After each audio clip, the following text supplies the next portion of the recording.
नमस्कार दोस्तों, आज मैं फिर से आप सभी के लिए लेकर आया हूँ एक शानदार वीडियो। इसमें हम देखने वाले हैं हमारा 18 अप्रैल शिफ्ट 1 का कंप्लीट एनालिसिस और देखने वाले हैं इसमें जितने भी पॉसिबल अच्छे क्वेश्चन थे उन सभी का आज मैं इसमें सॉल्यूशन देने वाला हूँ इस वीडियो में। अगर आप इस चैनल पर नए हो तो जल्दी से सब्सक्राइब कर लीजिए, और आप अगर इस एग्ज़ाम को देने वाले हैं एसएससी सीजीएल को तो जल्दी से इस चैनल को सब्सक्राइब कर लीजिए और वीडियो को लाइक कर दीजिए, क्योंकि मैं लगातार इस टाइप की प्रीवियस ईयर पर बेस्ड क्वेश्चंस को लाता रहता हूं। अगर आपकी कोई और डिमांड है और मैथ्स के क्वेश्चन और अलग टाइप के चाहते हो या पैटर्न वाइज चाहते हो तो आप मुझे कमेंट कर सकते हो, तो मैं आप उस टाइप के क्वेश्चन भी आपको प्रोवाइड करवा दूंगा। ठीक है, बिना टाइम गवाते हुए पढ़ते हैं अपने क्वेश्चंस की तरफ।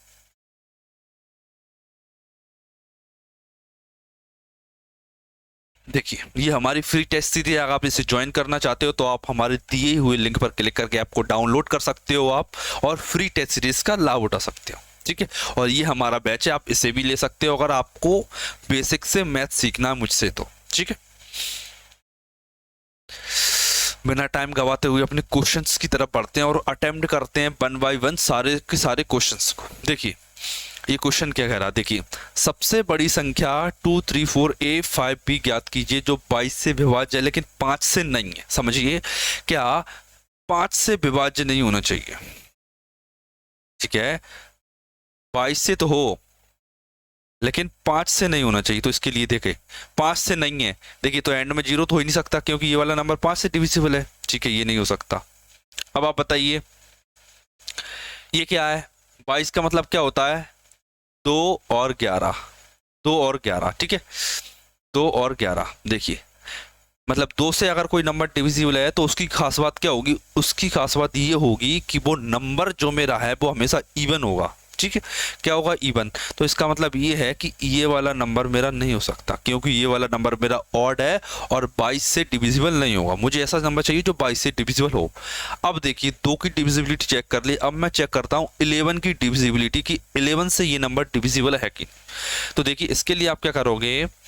8 में ये ऐड किया, 8 और 0 और 3, मतलब 8 और 0 और 3, 8 और 3 11, और 2 और 4 6 और 5 11, 11 माइनस 11 मतलब कि 0 आया मेरा नंबर।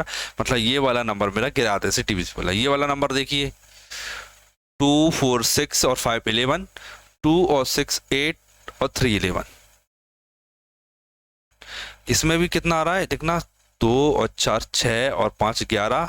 ठीक है, 3 और 6 9 और 2 11, ये भी 11, ये भी 11 से नंबर डिविजिबल है। 2 और 4 6 और 5 11, 8 और 3 11, ये वाला नंबर भी 11 से डिविजिबल है। इन दोनों नंबर 11 से डिविजिबल है। ठीक है, और देखिए क्या बोला इसमें, 2 3 4, 2 3 4,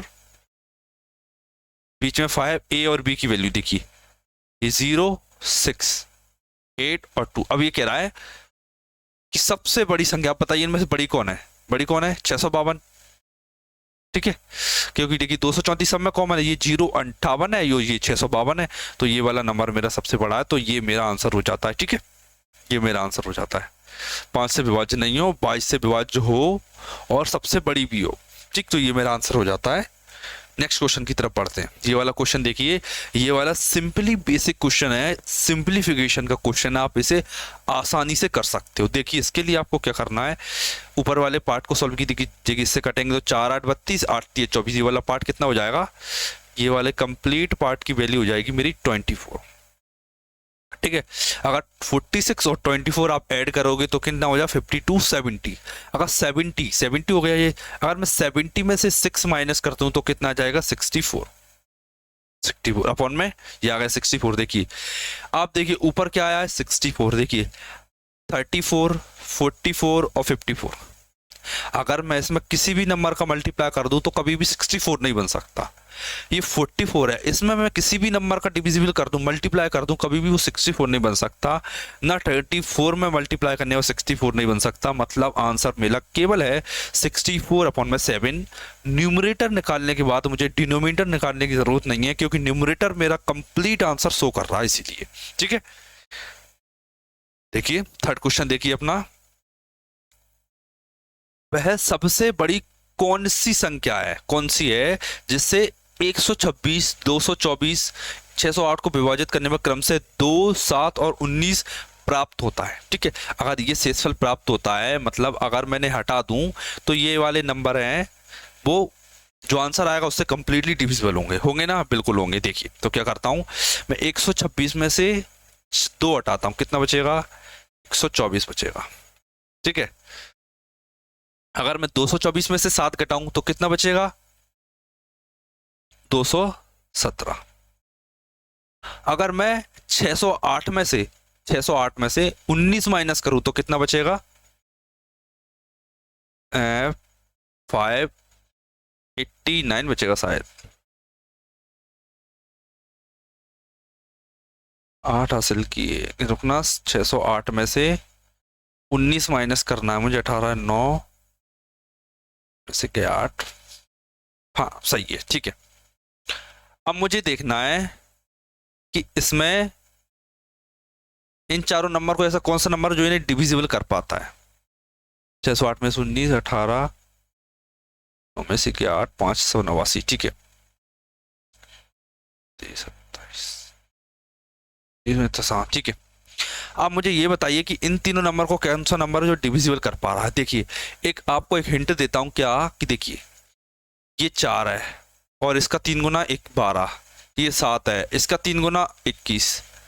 अगर आप इसे इधर कर दोगे तो कितना? 19, 19 का 3 गुना 57, 19 का 3 टाइम 57, मतलब ये वाला मेरा नंबर है जो तीनों को डिविजिबल करता है कंप्लीटली। ठीक है, तो इस टाइप से आप आसानी से पता कर सकते हो कि कौन सा नंबर इन्हें आसानी से सभी को डिविजिबल कर पा रहा है, और रिमाइंडर भी देगा 2790। अगर आप 31 से 126 को डिवाइड करोगे तो मुझे आंसर मिलेगा और 2 रिमाइंडर भी मिलेगा। देखिए नेक्स्ट क्वेश्चन की ओर बढ़ते हैं। अपना ये वाला क्वेश्चन क्या कहता है, देखिए एक वस्तु की कीमत 20% कम हो जाती है। कितनी हो जाती है? 20% कम हो जाती है, जिसके चलते ग्राहक 360 रुपए में 2 किलोग्राम अधिक वस्तु खरीद सकता है। 360 रुपए में 2 किलोग्राम वस्तु अधिक खरीद पा रहा है। कब?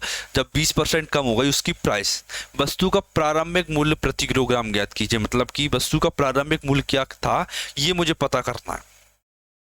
आपको एक फॉर्मूला जानते हो क्या, कि एक्सपेंस, मेरा एक्सपेंस 2 चीजों पे डिपेंड करता है, पहला प्राइस और दूसरा कंजप्शन। अब आप बताइए कि प्राइस है, जो प्राइस है, प्राइस का क्या हुआ? मैंने बोला कि सर प्राइस में 20% की कमी हुई है।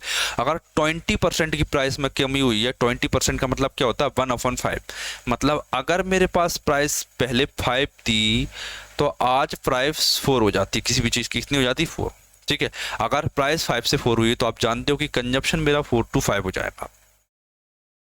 ठीक है, ये वाला हो जाता है मेरा 360 रुपए में। मतलब कि देखिए एक्सपेंस पहले कितना था? 360 रुपए था। उसने एक चीज बोली कि 2 किलोग्राम अधिक खरीदने लगा। मैंने देखा कंजप्शन 4 से 5 हुआ, मतलब केवल 1 का इंक्रीमेंट हुआ। और एक की वैल्यू मेरे पास कितनी दे रखी है? 2 किलोग्राम दे रखी है। तो आप बताइए 4 की वैल्यू कितनी आएगी? देखिए अगर 1 यूनिट की वैल्यू 2 किलोग्राम है तो 4 यूनिट की वैल्यू 8 किलोग्राम आएगी, डायरेक्ट दोगुना हो जाएगी। ठीक है, देखिए 8 किलोग्राम 360 रुपए में आता है। 8 किलोग्राम 360 में आता है तो 1 किलो कितने का? 8 का भाग दे देंगे, 8 5 40, 8 चौक 32 और 8 5 40, 45 रुपये मेरा आंसर आ जाता है। ये सिंपल क्वेश्चन था। ठीक, जस्ट इसमें आपको रेशियो बनाना आना चाहिए और आपके माइंड में फॉर्मेट क्लियर होना चाहिए कि फॉर्मेट क्या है इस टाइप के क्वेश्चंस का। नेक्स्ट टाइप का क्वेश्चन देखते हैं अपना 5th नंबर का क्वेश्चन। देखिए 5th नंबर का क्वेश्चन मेरे क्या कहता है कि एक दुकानदार किसी वस्तु के अंकित मूल्य पर 28% की छूट देता है और फिर भी 30% का लाभ कमाता है। यदि उस वस्तु की बिक्री पर 39.90 का लाभ प्राप्त होता है तो वस्तु का अंकित मूल्य ज्ञात कीजिए। इस क्वेश्चन को मैंने ज़्यादा नहीं तो 3 से 4 बार सॉल्व करवा दिया केवल इसी टाइप की क्लासेस में, जिसमें मैं एक सीरीज चला रहा हूँ प्रीवियस ईयर क्वेश्चंस को करवाने की। ये हमारा 2021 का जो एग्जाम हुआ था उसके सभी 21 का सेट का एनालिसिस मैं आपको करवा रहा हूँ। तो उसमें मैंने ये क्वेश्चन 3 से 4 बार करवा दिया है। अगर आपने नहीं देखा है तो आप मेरी प्रीवियस वीडियोस को देख सकते हो। उसमें मैंने आपको क्लियरली इस टाइप के क्वेश्चंस करवा दिए और सेम डेटा पे करवा दिया है और इसका आंसर 240 आता है। ठीक है, आप इसे कर लोगे पीछे की वीडियोस को देख के। अगर नहीं आता है, मिल नहीं रहा, तो आप कमेंट कीजिए, मैं आपको बता दूंगा। देखिए इस क्वेश्चन को देखते हैं आप। देखिए क्या बोल रहा है, एक दुकानदार ने 4600 रुपये में एक मेज और 1800 रुपये में कुर्सी खरीदी। ठीक है, वह मेज को तो 10% लाभ पर और कुर्सी को 6% लाभ पर बेचता है। देखिए मतलब कि दुकानदार क्या कहना चाह रहा है कि उसने दो चीजें खरीदी। क्या क्या खरीदा? पहला तो उसने खरीदा 46 रुपये में एक मेज खरीदी, और कुर्सी क्या किया, कुर्सी लाया वो 1800 रुपये की। ठीक है, एक मेज खरीदी और एक कुर्सी खरीदी। अब वो क्या लेके आता है, क्या कि मेज को तो वो बेच देता है 10% लाभ पर, 10% लाभ पर वो मेज को बेच देता है, और कुर्सी पर भी टाइम नहीं बर्बाद करता, कुर्सी को भी 6% लाभ पर बेच देता है। मतलब कि वो 10 के लाभ पर और 6 के लाभ पर बेचता है। तो 10 और 6 के बीच में मेरा आंसर लाई करेगा। सारे आंसर 10 और 6 के बीच में, ये 16 ज्यादा हो रहा है, 10 से ज्यादा हो गया, तो ये वाला तो मेरा बिल्कुल आंसर नहीं हो सकता। इन तीन में से मेरा एक ऑप्शन बनेगा। क्या बनेगा, चलो देखते हैं। रेशो ले लेते हैं। क्या मैंने देखा कि टेबल कितने की थी, 4600 रुपये की। और बताइए कि कुर्सी कितने की थी। मैंने बोला सर कि कुर्सी 1800 रुपये की थी। रेशो ले लीजिए, कितना आया, 2 से काटूंगा तो 23 और 2 से काटूंगा तो 9 आ जाएगा। 23 रेशो 9 आ गया। ये आ जाता है मेरे पास रेशो। शायद हो सकता है तो आपके माइंड में कई बार ये भी बात आती होगी कि सर ये बताइए कि हम हर बार रेशो कॉस्ट प्राइस का ही क्यों लेते हैं। बताइए, आपके मन में आया डाउट कि हर बार रेशो कॉस्ट प्राइस का ही क्यों लेते हैं? तो देखिए मैं आपको बताता हूँ कि जो प्रॉफिट परसेंटेज होता है ना, वो क्या होता है, प्रॉफिट परसेंटेज क्या होता है, प्रॉफिट अपॉन में कॉस्ट प्राइस होता है। ठीक है, तो देखिए कभी भी जो चीज नीचे होती है उसका हम रेशो लेते हैं और इस चीज को मेजर किया जाता है। ठीक है, रेशो किसका लोगे, जो अपॉन में होती है, और हमेशा इस चीज का क्या किया जाता है, इस चीज को हमेशा कैलकुलेशन किया जाता है। अब आप देखिए क्या बोल रहा है कि भाई मेज को तो 10% लाभ पर बेच रहा है। मेज है मतलब कि जो कुर्सी ली उसने, उस पर वो बेच रहा है 10% लाभ पर। देखिए तो 10% लाभ करोगे आप इसे।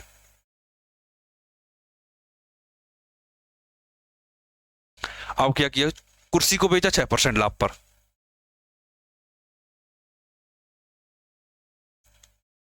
देखिए इस पर 10% लाभ, मतलब मान लीजिए कि मैं 6% लाभ होता मुझे, प्लस ये कितना जाता, 4 जाता, कितने पे, 23 पर।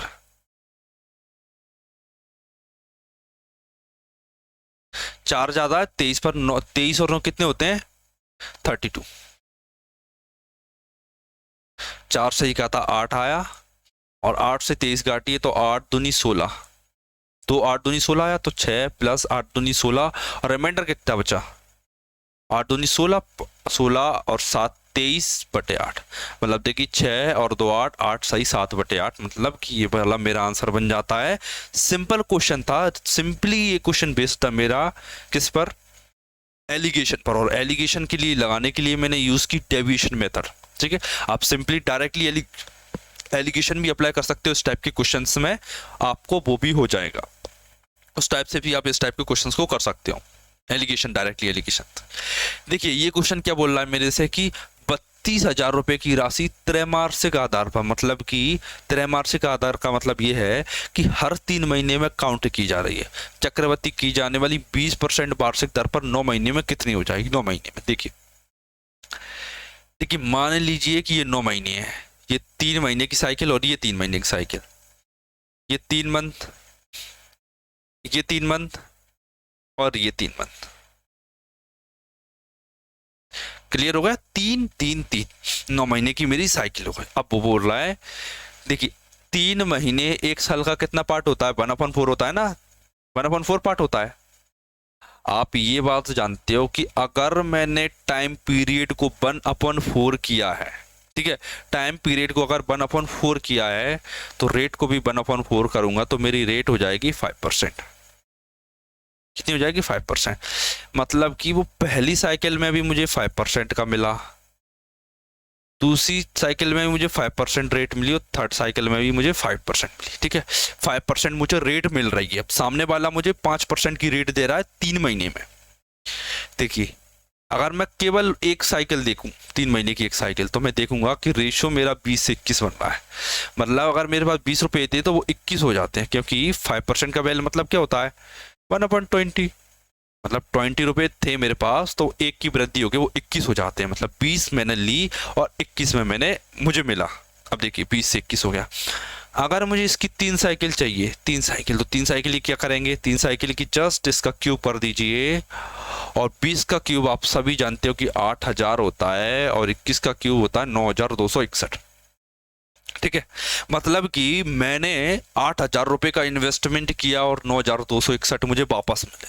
जबकि एग्जामिनर मेरे से कह रहा है कि 8000 नहीं, उसने 32,000 का इन्वेस्टमेंट किया था, 32,000 रुपये का। कितने गुना, मैंने बोला कि सर 4 गुना।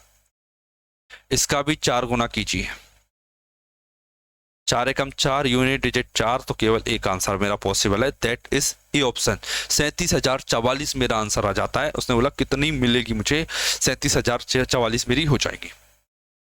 ठीक, नेक्स्ट क्वेश्चन देखिए आप। नेक्स्ट क्वेश्चन क्या कहता है कि मेरा कि 3 संख्याओं का योग 98 है। यदि पहली और दूसरी का रेशो ये है और दूसरी और तीसरी का रेशो ये है, तो तीसरी संख्या कौन सी।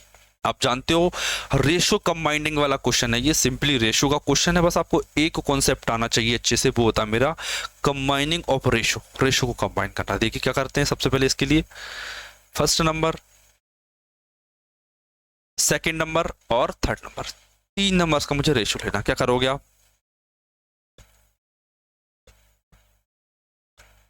2:3 और 5:8, ये मैं रेशो ले लूंगा। ठीक है, इधर ले लीजिए इसे, तो 5 2 जा 10, 5 3 जा 15, इसे इधर ले आइए तो 3 8 जा 24, 24 और 15 39 और 10 49। ठीक है, 49, तीनों का सम किया तो 49 वैल्यू आई। और एग्जामिनर ने जो 49 की वैल्यू 98 दे रखी है, और मुझसे पूछा है वैल्यू थर्ड वैल्यू की 24 का। ठीक है, इसका 2 गुना, तो इसका 2 गुना कितना हुआ, 48 आंसर। 49 दूनी 100, 49 दूनी 98 और 24 दूनी 48, 48 मेरा आंसर आ जाता है। सिंपली बेस्ड क्वेश्चन कौन सा था ये, किस पर बेस्ड है, पहला तो ये रेशियो का क्वेश्चन है। और दूसरी चीज आपने क्या नोटिस की कि इस क्वेश्चन में मेनली कौन सा कॉन्सेप्ट लगा हुआ, combining of ratio. Combining of ratio अगर आपको आता है तो आप इस टाइप के क्वेश्चन को कर लोगे। और सबसे इंपॉर्टेंट क्या आता है, अगली चीज आती है आपको कि वैल्यू फाइंड करना आना चाहिए। कैलकुलेशन तो इसमें कुछ था ही नहीं। ठीक,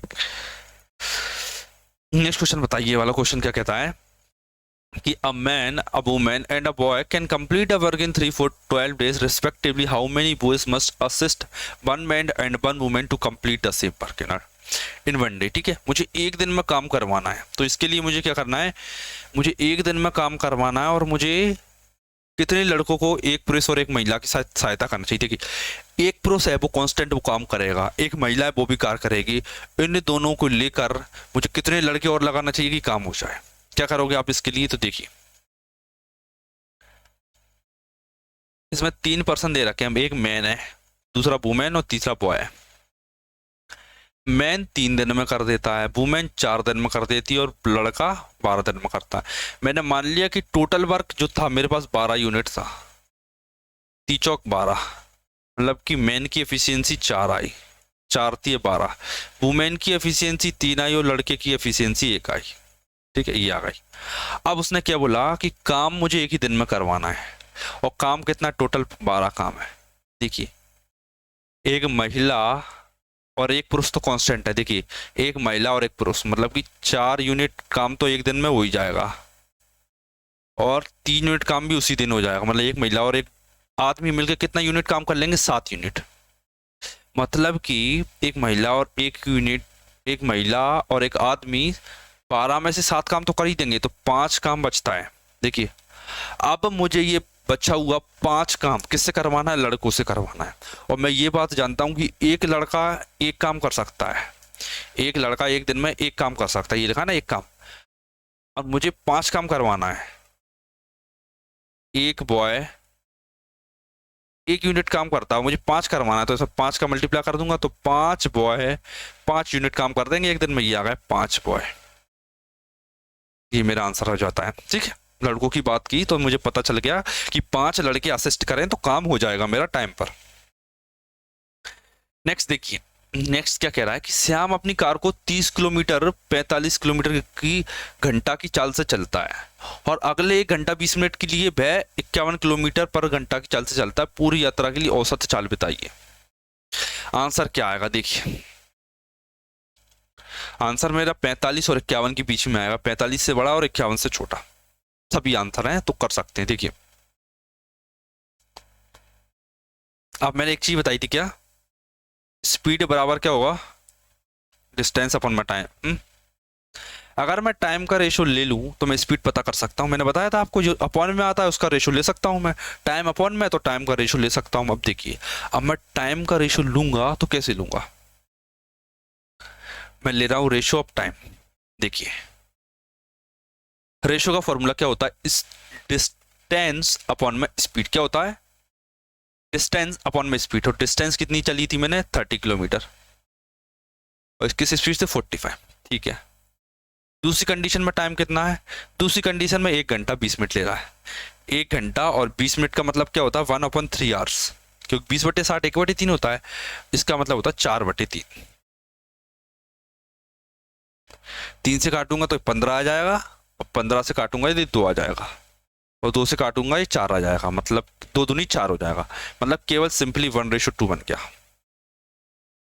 ठीक है, ये बन गया मेरा टाइम का रेशो। पहली कंडीशन में उसकी स्पीड थी 45 किलोमीटर पर आवर, और सेकंड कंडीशन में उसकी स्पीड थी 55।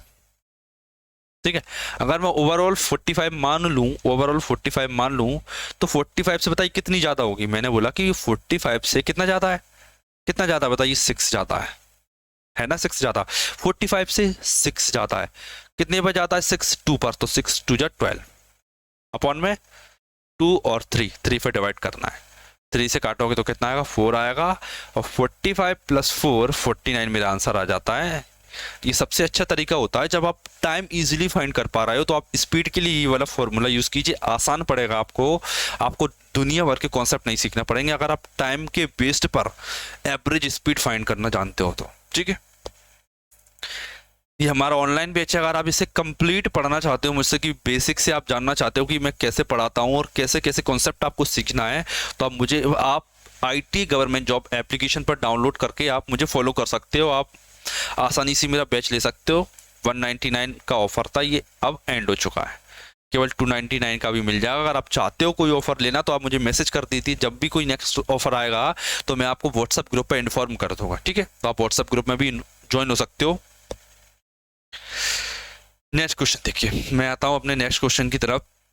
अब देखिए, इससे पहले वाला क्वेश्चन किस पर बेस्ड था, टाइम स्पीड एंड डिस्टेंस पर बेस्ड वाला वो क्वेश्चन था। ये भी टाइम स्पीड डिस्टेंस का क्वेश्चन है, लेकिन इसमें खास बात क्या है कि ये वाला बोट एंड स्ट्रीम का क्वेश्चन है। ठीक है, इस टाइप के क्वेश्चन को आप कैसे करोगे, देखिए एक नाव धारा की दिशा में 56 किलोमीटर की दूरी 3.5 घंटे में तय करती है। स्थिर जल में नाव की चाल तथा धारा की चाल इतनी है, ये चालें दे रखी हैं। ठीक, देखिए अगर मैं डिस्टेंस अपॉन में क्या करूं, डिस्टेंस अपॉन में टाइम करूं तो स्पीड आ जाएगी। तो ठीक है, सबसे पहले मैं स्पीड निकालता हूं धारा की दिशा में। नहीं नहीं, इसमें डायरेक्ट दे रखा है, देखना धारा की दिशा और धारा की दिशा एक चीज खेल गया। ये क्या, एक चीज खेल गया क्या, इसमें ना तो नाव की स्पीड निकालना, ना इसमें धारा की स्पीड निकालना। क्या, ना नाव की स्पीड निकालना ना धारा की निकालना, डायरेक्ट आंसर निकालना। कैसे, देखिए मैं एक चीज जानता हूं कि अगर मेरी डिस्टेंस है तो 2 चीजों पे डिपेंड करती है, स्पीड और टाइम पर। देखिए हमेशा वो धारा की दिशा में जा रहा है, इस कंडीशन में भी धारा की दिशा में जा रहा है और इस कंडीशन में भी धारा की दिशा में जा रहा है। मतलब कि मेरी स्पीड वो है कांस्टेंट है, मतलब मेरी distance is directly proportional to time. और अगर आप इस फॉर्मेट को अच्छे से जानते हो तो आप मुझे क्वेश्चन करके बता दो कि विद इन सेकेंड्स। देखिए 56 किलोमीटर वो जाता है 3.5 टाइम में। ठीक है, अब मुझे से जाना है 41.6 जाना है, कितने टाइम में जाएगा आपको ये बताना है। ठीक है, इतनी डिस्टेंस इस टाइम में है तो इतनी डिस्टेंस इस टाइम में, जस्ट आपको सिंप्लीफाई करना है और आंसर आपका आ जाएगा। देखिए बेसिक से आपको करके बताता हूँ क्या। 5 से काटता हूँ उसे, 7 से काटते हैं 0.5 आएगा, 5 7 35, 7 5 35 और ये 7 8 56 आ गया। 8 से काटोगे तो कितना है, 8 5 40, 0.8 16, 5.2 गुणा 0.5 कितना आएगा, इसका मल्टीप्लाई कीजिए आप, 5 दूनी 10, 0 हासिल की 25 और 1 26, 2.6, क्योंकि एक के बाद डेसिमल और एक के बाद डेसिमल, 2 डिजिट के बाद डेसिमल, तो 2.6 मेरा आंसर आएगा। टी की वैल्यू डायरेक्ट आ जाती है मेरे पास 2.6 टाइम, ठीक है। अगर आप इस क्वेश्चन को आप अपने तरीके से करते, कैसे आप जानते, मैं समझ रहा हूं कैसे करने की कोशिश करोगे आप, क्या कि आप पहले तो निकालोगे स्पीड, कि आप टोटल स्पीड फाइंड करोगे कि डाउन स्ट्रीम में स्पीड क्या है, तो आप क्या करोगे, 56 को आप 3.5 से डिवाइड करोगे तो आंसर कितना आएगा, 7 से काटोगे 80 आएगा, 5 से 16 आएगा, टोटल स्पीड 16 आएगी, डाउन स्ट्रीम में स्पीड 16 आ जाएगी। फिर आप 3x + 1x करोगे तो आप 16 के बराबर रखोगे, 4x की वैल्यू 16 आएगी, 1x की वैल्यू 4 आएगी, तो 4 3 या 12 और 4 4 जब 4, मतलब कि आपको ये पता चल जाएगा कि नाव की चाल तो 12 किलोमीटर पर आ रहा है और जो धारा की चाल है उसकी 4 किलोमीटर पर है, तो आप फिर से जोड़ते कि 12 और 4 16, फिर आप 41.6 में 16 का भाग देते, तो ये थोड़ा सा डिफिकल्ट क्वेश्चन हो जाता और रिपीटिशन ऑफ कॉन्सेप्ट लेता, रिपीटिशन करते आप इसमें कैलकुलेशन की, लेंथी क्वेश्चन हो जाता, कोई मतलब नहीं था इस टाइप से करने का। बेस्ट मेथड है, आपको इसी टाइप से करना है। ये देखिए इस टाइप को क्वेश्चन कैसे करना, यहाँ जाना है मुझे। सबसे पहले तो x + 1/x फाइंड कीजिए, इसमें 2 ऐड कर दीजिए और अंडर रूट ले लीजिए, 25 हो गया, 25 का अंडर रूट 5। क्यूब चाहिए तो क्यूब के लिए क्या करोगे आप लोग, 5 का क्यूब -3 × 5, डायरेक्ट फॉर्मूला है ना, के क्यूब -3 के, 55 से 125, 125 माइनस का 15 बराबर 110, ये आंसर आ जाता है। ये लिखा है x > 0, आंसर आ गया, ठीक। नेक्स्ट क्वेश्चन देखिए, आसान क्वेश्चन है ये भी। क्वेश्चन काय का, ये क्वेश्चन है मेरा ट्रिग्नोमेट्री का, जस्ट सिंप्लीफाई वैल्यू रखना है। देखिए cos 60 डिग्री बच्चा जानता है कि cos 60 डिग्री की वैल्यू 1/2 होता है, 1/2 इसमें रखूंगा तो 4 आ जाएगा, प्लस sec 60 डिग्री कितना होगा, 2, तो 2 7 14 हो गया। ये माई tan स्क्वायर, tan 60 डिग्री की वैल्यू कितनी हो, tan 60 डिग्री की वैल्यू बताइए, रूट 3 का स्क्वायर 3, कितना आया, 4 में से 3 का 1, 15, मेरा न्यूमरेटर 15 आ गया। डिनोमीटर देखिए 60 का आटा 30, साइन 30 डिग्री कितना होता है, 1/2, 1/2 10 का आटा, 1/2 से 5 आया, 5 से 15 का 30। आपको भी सेम तरीके से क्वेश्चन करना चाहिए और सेम वैल्यू आपको बिल्कुल रटी होनी चाहिए कि इसकी वैल्यू ये है और इसकी वैल्यू ये, आंसर रखोगे आंसर आएगा विदिन सेकंड्स में, आंसर आएगा बिना टाइम गवाए हुए, आपको सारी तो वैल्यू याद होना चाहिए, ठीक। देखिए ये वाला क्वेश्चन देखिए, काय का क्वेश्चन है, ज्योमेट्री का क्वेश्चन है। डायग्राम समझ जाइए क्या बोल रहा है। देखिए सीपीवी दे रखा है मुझे कितना, 100। देखिए ये पूरी लैंग्वेज दे रखी है और एंड में इस डायग्राम के बारे में समझाया गया है और ये वाली वैल्यू पूछी मेरे से, क्या करोगे आप, देखिए यहाँ आपको 100 लिखना है, ठीक है। अब देखिए अगर ये 100 है, देखिए इस आर्क को ले लीजिए, अगर यहाँ 100 बनाता है तो बताइए यहाँ कितना बनाएगा, यहाँ पे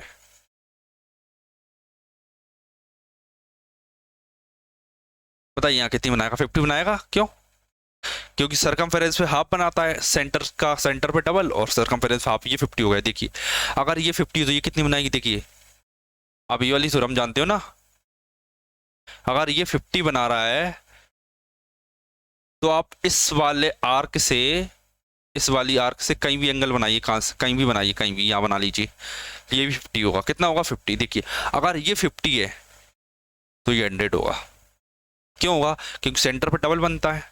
वैसे उल्टी सीधे तरीके बहुत मिलेंगे आपको इसे करने के, आप वैसे भी कर सकते हो, अदरवाइज बेस्ट मेथड ऐसे कर लिखा है, अल्टरनेट सेगमेंट थ्योरम है ये। 50 इधर ये है तो ये भी 50 आएगा और ये 50 है तो इधर 100 आएगा। मुझे डायरेक्ट रिजल्ट याद है कि यहाँ 50 तो यहाँ 100 होता है, लेकिन बस केवल आपको समझाने के लिए मैंने बताया कि 50 का डबल यहाँ 100 होता है। इसको आपको खुद को करके देखना, ये वाला क्वेश्चन आसान था, इसे भी हाँ इसे करके दिखाता हूँ। देखिए ये मुझे दे रखा है, ये भी दे रखा है, इसकी वैल्यू पूछा है, ठीक है। आप क्या जानते हो कि, आप फॉर्मूला क्या जानते हो कि a + b + c का होल स्क्वायर बराबर a² + b² + c² बराबर plus twice of ab + bc + c। Just उसका इसमें माइनस वैल्यू डाल दी गई, तो इसमें क्या करोगे आप, देखिए a + b - c का whole square, equal to A square plus B square plus C square plus A B minus B C minus C. इसकी वैल्यू पूछ रहा है, इसका स्क्वायर कीजिए 25 माइनस ट्वाइस ऑफ इसका 20 घटाइए 5 आंसर। बहुत ज़्यादा सिंपल क्वेश्चंस थे, आप आसानी से इस टाइप के क्वेश्चंस को कर सकते हो। अगर आपको कोई भी डाउट आता है तो आप मुझे कमेंट कीजिए। अभी इस सेशन को यहीं पे एंड करता हूं मैं और मिलते हैं हमारे नेक्स्ट वीडियो में। और अगर आपको इसके अलावा कोई भी क्वेश्चन पूछना है तो आप कमेंट करके मुझसे क्वेश्चन पूछ सकते हो। जो भी आपको डाउट बनता है आप मुझे इंस्टाग्राम पर फॉलो कर सकते हो इंटेलिजेंट ट्रेनिंग अकेडमी के नाम से। जो भी आपकी क्वायरी डाउट है बेझिझक मेरे से पूछ सकते हो, सारे सॉल्यूशन आपको प्रोवाइड करवाऊंगा बिल्कुल शानदार तरीके से। अगर आप इस चैनल पर नए हो तो जल्दी से सब्सक्राइब कर लीजिए। मिलते हैं हमारी नेक्स्ट वीडियो में। Thank you.